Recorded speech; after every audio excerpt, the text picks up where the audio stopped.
연말을 앞두고 전 세계 모두가 코로나 바이러스 백신 개발 소식을 기다리고 있습니다. 앞서 화이자와 바이오엔테크가 함께 개발 중인 백신의 효과가 90% 이상이라는 소식이 있었는데요.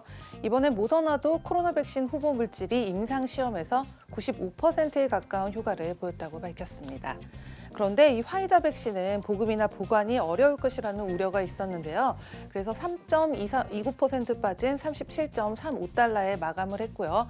이 반면 모더나 백신의 경우는 화씨 36에서 46도에서 최대 30일 동안에 안정적으로 유지가 된다고 전해지면서 9.63% 상승한 98달러에 마감을 했습니다. 그리고 이 블룸버그에 따르면 세계 86개국의 증시 시가총액은 지난 12일 기준으로 총 95조 4,162억 달러로 집계가 됐었는데요. 지난달 말보다 9% 이상 증가한 것으로 밝혀졌습니다.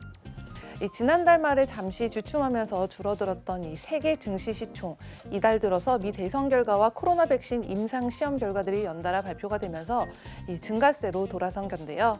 그래서 이제 다시 여행을 갈 수 있을 것이라는 이 일상이 돌아올 수 있을 것이라는 투자자들의 기대감으로 비춰지고 있는 가운데 다시 한번 살펴볼 만한 관련 ETF 한 종목을 살펴보도록 하겠습니다. 네, 여행과 운송 관련 테마에서 글로벌 여행 관련 기술 기업을 추종하고 있는 어웨이 ETF가 있는데요. 이 세계 여행 관광협회에 따르면 지난 10년 동안 여행 산업은 가장 큰 경제 부분의 하나였고요. 2019년에는 전 세계 GDP의 8조 9천억 달러, 약 10.3%에 기여했었죠. 하지만 현 상황이 그대로 유지가 된다면 세계 관광 산업에서 올해 1억 7,400만 개의 일자리가 사라질 것이라는 전망이 제기됐습니다. 또한 미 항공운송협회에 따르면 지난 3월 정규직 근로자 수가 46만 명이었지만요. 4분기에는 37만 명이 될 것으로 예상이 되고 있고요.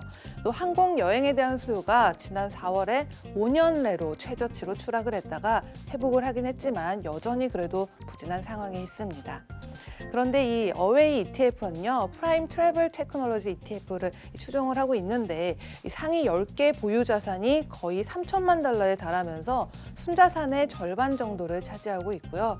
그리고 구성 기업으로는요, 오늘 장에서 3% 이상 상승한 우버가 5.24%를 차지하고 있고 또 전장 대비 0.17% 상승한 익스피디아가 5.03%, 그 외에도 트립닷컴이나 부킹홀딩스, 또 전장 대비 6% 이상 오른 리프트 등으로 구성이 되어 있습니다.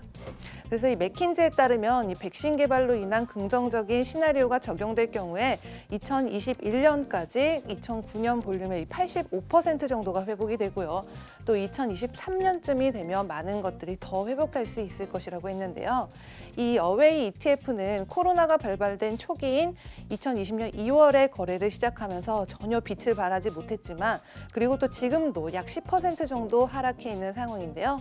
오늘 장에서는 그래도 백신 개발과 또 여행 수요 회복에 대한 기대감 때문에 4.1% 상승한 23.38달러에 마감을 했습니다. 그래서 다시 한번 주목해서 살펴보시면 좋을 것 같습니다. 지금까지 글로벌 금융시장 신쿵 브리핑 펄스였습니다.